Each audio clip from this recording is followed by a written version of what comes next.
Hey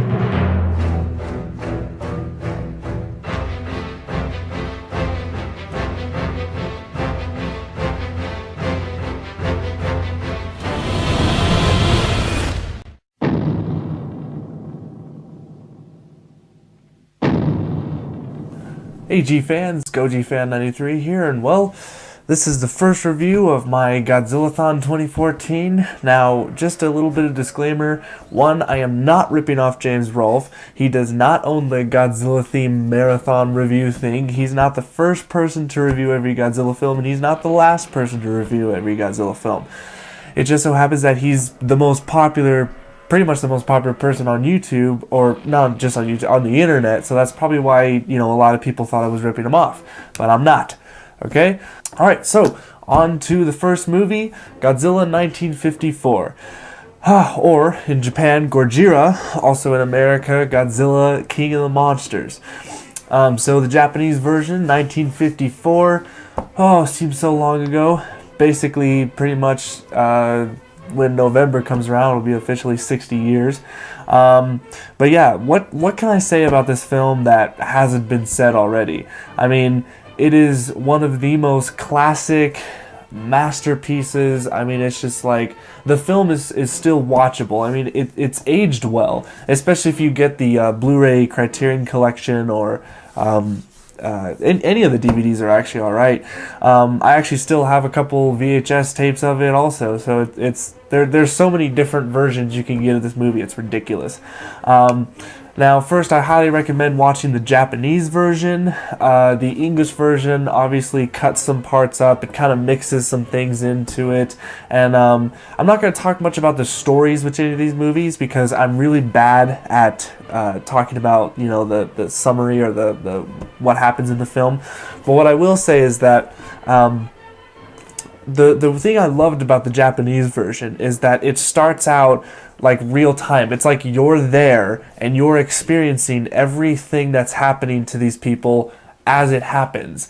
But the problem in the English version is that it's all basically a flashback, and Raymond Burr, who plays as Steve Martin in the movie, he basically narrates everything for the audience. So there's not really any way to imagine what's going on. But with the Japanese version, I really like how it's just, from the start, stuff starts happening, people are going like, wait, what's going on? Like, why are the boats crashing and all that stuff? Why is the fish not showing up? So all these village people are like starting to freak out, and then it gets into the government. The Japanese government's trying to figure out what's going on, and then Godzilla finally attacks.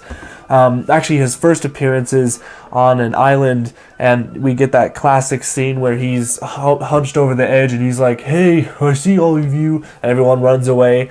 And of course, you got the classic, girl who falls over and goes, "Ah!" But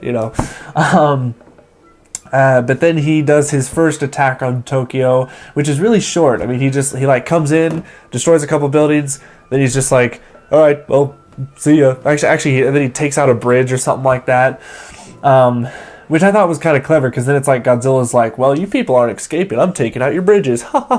But then he does his second attack, which is more, it's longer, it's more dramatic. He takes out basically all of Japan. Starts out with the famous train scene where the train's coming. Guys are like, oh my god, his foot's right there, smashes him and all that. One scene, though, in particular about that, the last scene, is when there's a mother and her children, and they're kind of hiding in a little bit of a alcove of a building.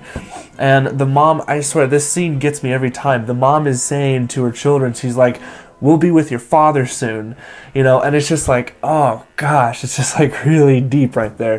Because that's what's so great about this film, is that it's super serious. It's full of metaphors, tones, symbolism, dark stuff like that. This is not your kiddie B-movie stuff. Like, this is a serious film, and that's what I love about it. And also, something that I wanted to bring up that I don't even think I brought up in my last review of this film, is that the thing that I'm really excited about with 2014 that's coming out soon is they're gonna delve deep into Godzilla being like a mythical monster, or we awakened him, or beast. It's kind of like acting as Godzilla's like the Loch Ness monster, and then we shot a nuke at him, and then he grew. But what's interesting is that I like this because it seems like Gareth Edwards remembered what in this first film, when they were trying to figure out what was going on with the islanders, that this old man starts saying that, well, yeah, Godzilla, this ancient monster, like he's the only guy who knew the Godzilla name. Like he came up to like a bunch of villagers like, yeah, this is the work of Godzilla, and everyone's like, who? Like what? And he's just saying, it's like, yeah, it's this ancient beast that whenever I guess what he was saying is that whenever the fish ran out or something like that, whenever they weren't getting as much food, they would actually sacrifice a girl and send her off into sea to be a sacrifice to Godzilla, which it's awesome because it brings so much lore. It brings like rich storytelling to this basic storyline, I guess I would say. But yeah, I mean, so the story's great. The characters are magnificent in this film. I mean, you got Dr. Serizawa, the main doctor who makes the oxygen destroyer that eventually does kill Godzilla. Then you got Ogata, I believe is his name. He's pretty much the main protagonist, which is played by Akira Takarada, which is awesome. How he's going to be a cameo in the new Godzilla film. And then the female actress, for some reason her name is completely gone from my memory. I thought I had it, but then I just forgot. This is what happens when you do unscripted reviews. So, but you guys can say in the comments below. Basically, between her, Ogata, and Dr. Serizawa, there is this love triangle that goes on between them during the movie. And what's funny is that like she says to she was first going to marry Dr. Serizawa, but then she found Ogata, and then she's like, okay, well, how are we gonna break it to Dr. Serizawa? And then it's like really dramatic stuff. Yeah, and then Dr. Serizawa ends up showing the girl his experiments, tell her, don't better not tell anyone else. And then all of a sudden she's like, I won't tell anyone else. And then like not even a few scenes later, she's like, this is what Dr. Serizawa's doing. We need him so we can kill Godzilla, And so he gets all pissed off at her.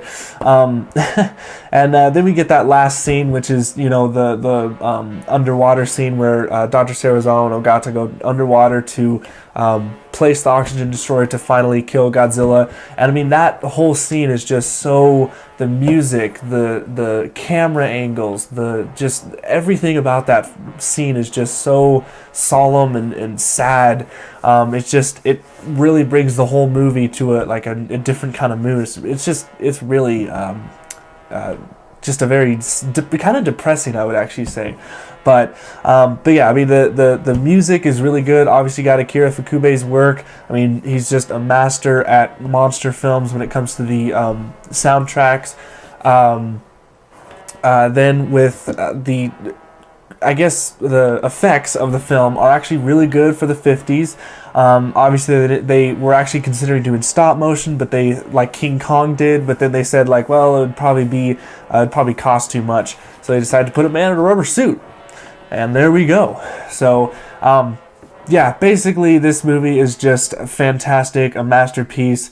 And also, I want to talk about a little bit of the future reviews that I'm going to do with this Godzilla-Thon. Because I'm doing these unscripted, I will forget a few main points, I'll stutter and all that stuff, but, that's just how I do it. I just finished watching the movie, and that was actually different from my last reviews. My last reviews, I just reviewed them from the top of my head, but this time I'm actually going to rewatch all of them and then do a review right after so that I can be a little bit more fresh on the whole movie. But I still will miss a couple points. I'll still maybe make some errors, but, hey, we're only human and I don't feel like writing a script, so call me lazy or whatever, but that's how I like to do my videos. But, so, yeah, that's pretty much all I got for the first Godzilla movie for Godzilla-Thon 2014.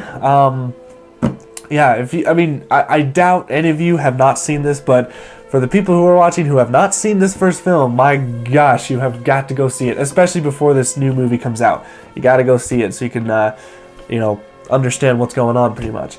So, yeah, that's what I got. This movie is awesome, 2 thumbs up, great, amazing. So thank you guys so much for watching, and stay tuned for tomorrow's Godzilla raids again, and I'll see you guys till then. Stay big, G fans.